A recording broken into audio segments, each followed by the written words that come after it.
The lamp in the hotel room cast amber shadows across unfamiliar sheets, and he watched her sleep with the same detachment he felt toward everything that wasn't business. Before we begin, subscribe and leave a like. You won't want to miss what happens next. The woman beside him shifted slightly, her dark hair spilling across the pillow of the Bohemian Hotel in Savannah, a place he'd chosen because it was far enough from Atlanta to feel safe but close enough to return home before dawn. Her name was Vanessa, and she believed every word he told her about leaving his wife, about starting over, about the life they would build together. What she really loved, he understood on some level he refused to examine, was the way people stepped aside when he entered a room, the weight of his name in certain circles, the danger that clung to him like expensive cologne. She loved the idea of being chosen by a man whom others feared. He checked his phone. 1:15 in the morning. No messages. His wife never called anymore, never asked where he was or when he'd be home. For years now, their marriage had operated on a system of polite distance that he'd mistaken for understanding, for a kind of sophisticated arrangement between two people who'd grown beyond the petty demands of romance. She had the house, the security, the social position. He had his freedom. It seemed to him like a fair trade. Vanessa stirred and opened her eyes, smiling that sleepy smile that once might have moved him, but now simply marked the end of another evening. "You're leaving already? I have an early meeting." The lie came easily, worn smooth by repetition. "You always have early meetings." She sat up, the hotel sheet falling away, and he saw the calculation in her eyes, the slight tightening around her mouth. "When are you going to tell her?" "Soon." He was already reaching for his shirt,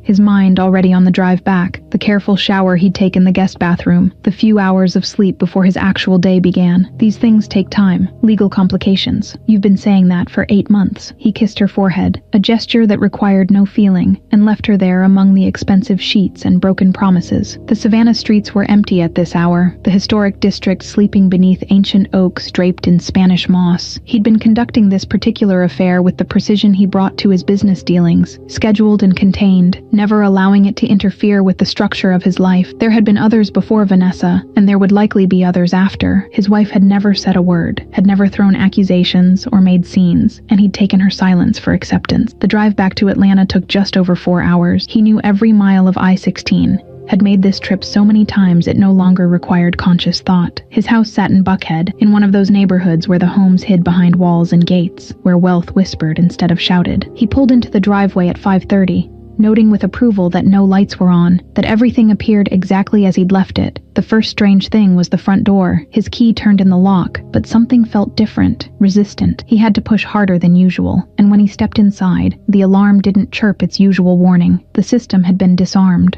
or changed, or something he couldn't quite identify in his sleep-deprived state. The house smelled wrong. Not bad, just wrong. Missing something. He stood in the foyer, his expensive shoes loud on the marble floor, and tried to identify what had changed. The arrangement of flowers that usually sat on the entrance table was gone. Small thing. Meaningless. She'd probably just forgotten to replace them. He walked through the dark house toward the kitchen, guided by habit and the thin, pre-dawn light filtering through the windows. The coffee maker sat cold and empty. She always set it the night before. Always had it programmed to brew at 5:45. Always left him a cup before she went about her own quiet day. He opened the cupboard where the coffee was kept and found it empty. Not just low, but completely empty. The shelf bare. Something cold moved through his chest. Something he couldn't name yet, because naming it would require acknowledging that the rules had changed without his permission. He climbed the stairs to their bedroom, each step feeling heavier than the last. The door was open. The bed was made with the kind of precision that suggested it hadn't been slept in. Her nightstand was empty, not just clear of clutter, but completely bare. No lamp,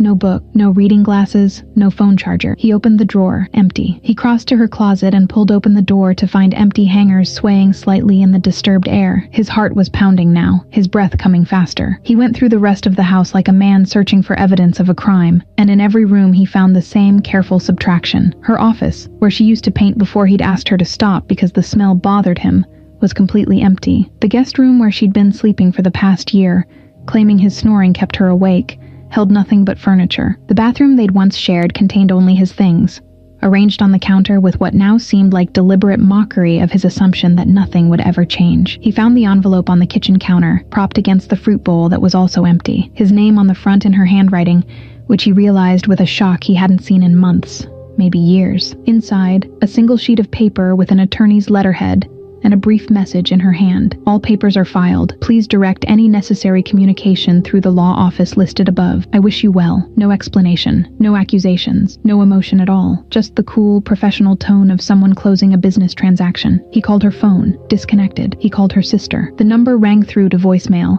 and he realized he'd never actually spoken to her sister. Couldn't remember the last time his wife had even mentioned her family. He tried to remember the last real conversation they'd had, the last time he'd actually looked at her instead of past her, and came up empty. The sun was rising now, filling the house with light that revealed more absences. The photographs were gone from the walls, leaving behind pale rectangles on the paint. Her books were gone from the shelves. The small ceramic bowl where she used to keep her rings when she washed dishes, gone. Even the houseplants she'd tended with such care had vanished, leaving only faint water rings on the windowsills. He sat down at the kitchen table, still holding the envelope, and tried to reconstruct when this had happened. He'd been home 3 days ago. Had she been here then? He couldn't remember. Couldn't remember seeing her, speaking to her, acknowledging her presence in any way. The house had simply functioned around him, meals appearing and disappearing, laundry done, bills paid, the machinery of domestic life running so smoothly he'd never questioned who maintained it. His phone buzzed. Vanessa, missing you already. When can I see you again? He stared at the message, at the neediness and expectation in those simple words, and felt nothing but a vast, creeping cold. What had he been doing? What had he thought he was building with a woman who loved his power more than his person, while the woman who'd actually built a life with him disappeared so quietly he hadn't even noticed? He spent the morning calling lawyers, starting with the firm listed on the letter. The receptionist was polite and unhelpful, confirming only that they represented his wife in a dissolution of marriage but providing no information about her whereabouts or intentions. When he tried to use his name, the weight and implication of who he was, the woman on the phone simply repeated that all communication must go through official channels, and then gently ended the call. By noon, he'd learned that his wife had filed for divorce 6 weeks ago, that she'd requested nothing beyond what was legally hers, that she'd documented years of separate finances and separate lives in a way that made the dissolution clean and businesslike. She wasn't asking for alimony. She wasn't asking for the house. She was simply extracting herself from their marriage with the same quiet efficiency she'd brought to running their home. He found himself walking through the empty rooms like a ghost haunting his own life, noticing for the first time how much of the house had been her. The warmth, the small touches that made it more than just an expensive box, the photographs of them from earlier years when she'd still smiled at him with something real in her eyes. He picked up one of the few photos she'd left behind, probably by accident, from where it had fallen behind a bookshelf. They were on their honeymoon in Charleston, standing on the battery with the harbor behind them, and she was laughing at something he'd said. He couldn't remember what. Couldn't remember the last time he'd made her laugh. The memory came to him suddenly, sharp and unwelcome. She'd been a painter when they met, a good one, showing her work in small galleries around Atlanta. Her apartment had smelled of linseed oil and turpentine, every surface covered with sketches and color studies. She'd painted him once, early in their relationship, and he'd been flattered by the intensity of her attention, the way she looked at him like he was worth studying. The painting had hung in their bedroom for years, until he'd asked her to move it, because a business associate had made a joke about it, something about vanity, and she'd taken it down without argument.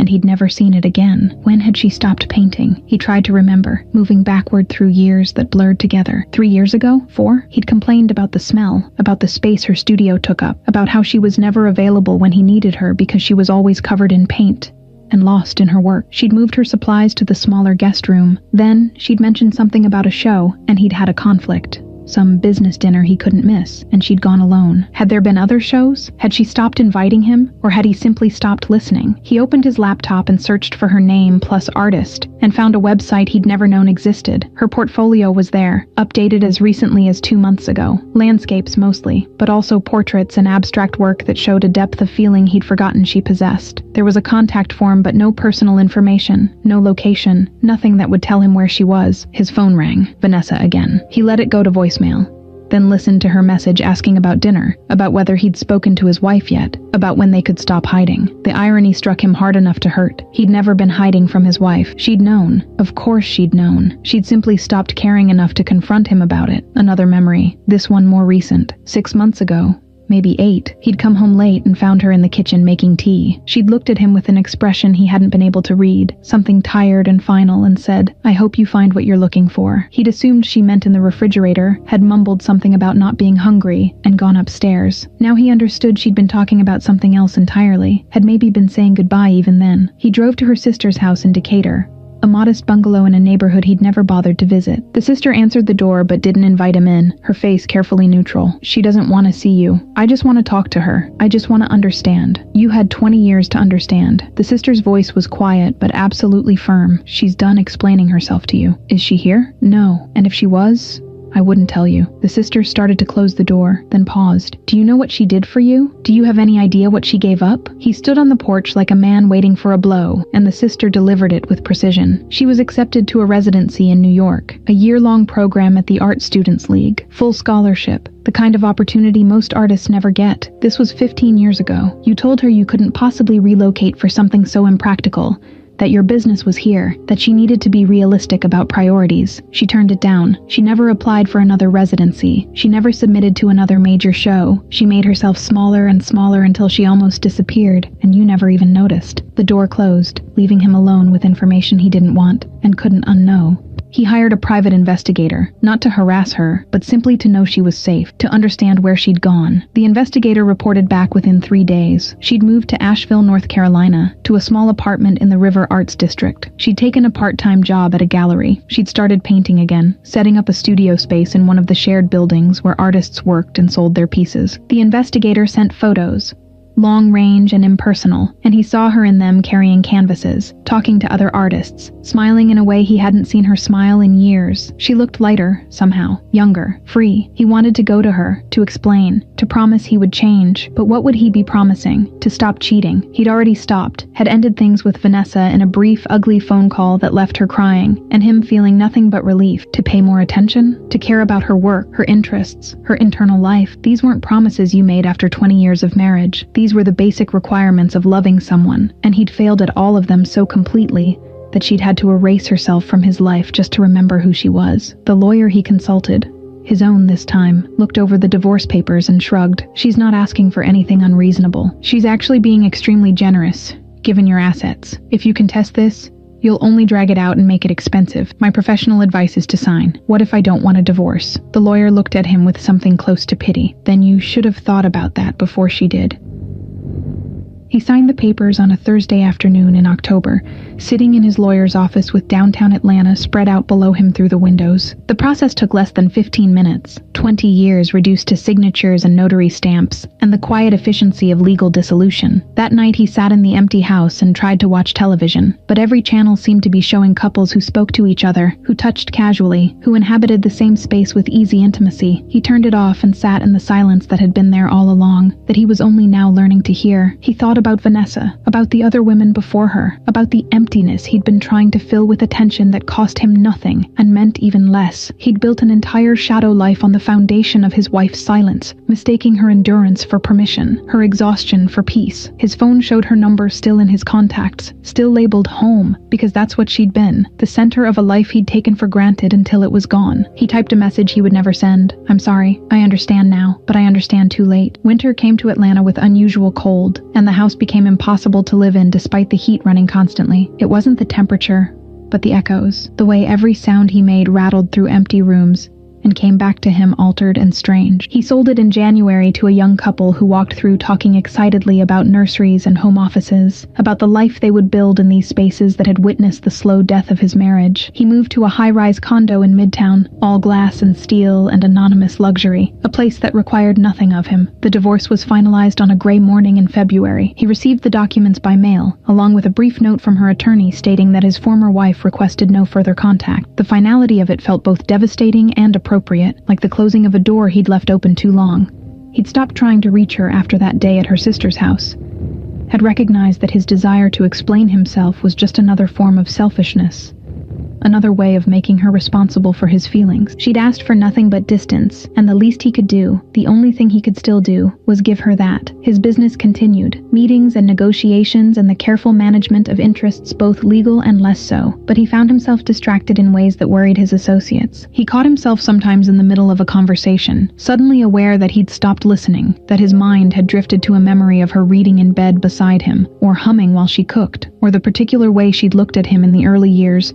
when she still believed he might become the man she needed. In March, He received an invitation to a gallery opening in Asheville, not addressed to him personally but sent to his business office, probably a mass mailing to potential collectors. The gallery was small, the kind of place that featured local artists, and her name was listed among those showing work. He told himself he wouldn't go, that showing up would be a violation of her request for distance, but on the night of the opening, he found himself driving north on I-85, with no clear plan beyond seeing her work, beyond understanding what she'd become in the months since she'd left. The gallery was crowded with people drinking wine and talking in the animated way of art openings everywhere. Her paintings hung on the far wall, a series of landscapes that captured the Blue Ridge Mountains in different seasons and lights. They were beautiful and technically skilled, but it was the portraits that stopped him. 3 of them, hung together, each showing the same woman at different stages of life, young and full of hope, middle-aged and fading, older and somehow restored, her face lined but her eyes clear and present. He understood with a shock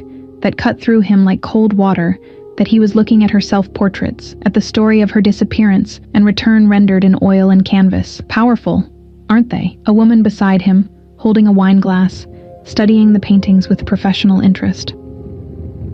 The artist is here somewhere. I heard her talking earlier about the series. She called it Reconstruction. He turned and saw her across the room, talking to a small group of people, animated in a way he remembered from their early days. She wore a simple black dress, and her hair was different, shorter, and she laughed at something someone said with genuine pleasure. He watched her the way he should have watched her for 20 years, with attention and care, noticing the grace in her gestures, the intelligence in her expression, the wholeness that came from living in alignment with herself. She turned then, as if sensing observation, and their eyes met across the gallery. He saw the recognition, saw something flicker in her face that might have been pain, or might have been simply the acknowledgement of a past that no longer defined her. She didn't smile. She didn't look angry. She simply looked at him for a long moment, and then turned back to her conversation, a gesture of dismissal so complete and so gentle that it left him breathless. He left the gallery without approaching her, understanding finally that his presence there had been another act of selfishness, another intrusion into the life she'd built without him. He drove back to Atlanta through the dark mountains, the road unwinding beneath his headlights, and felt the weight of all his failures settle into his bones. In the months that followed, he tried to become a better man, not because he believed it would bring her back, but because he couldn't bear to remain the person he'd been. He ended the business relationships that had always existed in moral gray areas, the ones that had made him wealthy,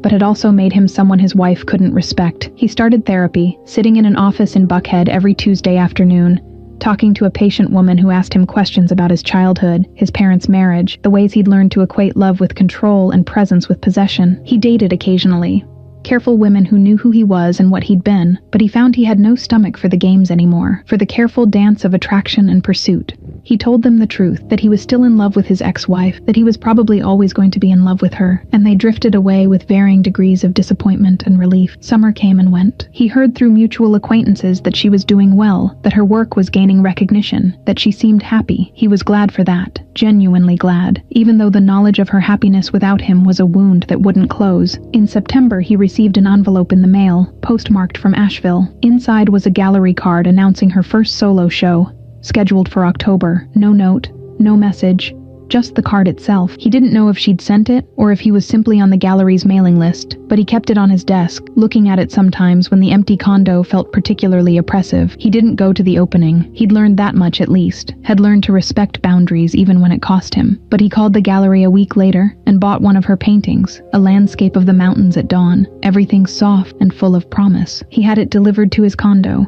and hung it in the living room where he could see it from everywhere in the space. Looking at it, he could almost believe in the possibility of beginning again, of light returning after darkness, of beauty emerging from loss. He didn't fool himself that he deserved such redemption, but he could at least bear witness to it, could at least appreciate what she'd made of her freedom. On a cold evening in November, nearly a year after she'd left, he sat in his condo looking at her painting, and understood finally that loving someone meant wanting their happiness, even when it excluded you, meant being grateful for what they'd given you, even as you mourned what you'd destroyed. She had chosen herself, had walked away from a marriage that was killing her by inches, and she'd survived. More than survived. She'd flourished. He would carry the weight of his failures for the rest of his life, would always wonder who he might have been if he'd learned these lessons earlier, if he'd loved her the way she deserved when it might have mattered. But he could at least honor her choice, could at least become someone who understood why she'd had to leave. The city lights glittered outside his windows, indifferent and beautiful, and he sat in the silence that had once terrified him, but had become something like peace, or at least acceptance. She was gone, living a life he would never be part of, and that was as it should be. Some losses couldn't be recovered from. Some mistakes were too fundamental to repair. All he could do was live with the knowledge of what he'd had and what he'd wasted, and try to be better than the man who'd driven her away. In the painting, the mountains stood eternal and unmoved, witnessing the passage of seasons with patient indifference, and he thought about time and change, and the possibility that growth could come even from grief. He would never be the man she needed him to be, but he could at least stop being the man who'd failed her so completely. It was a small thing, perhaps too small to matter, but it was all he had left to offer, and so he offered it to the empty room and the city beyond, and the memory of a woman who'd loved him once,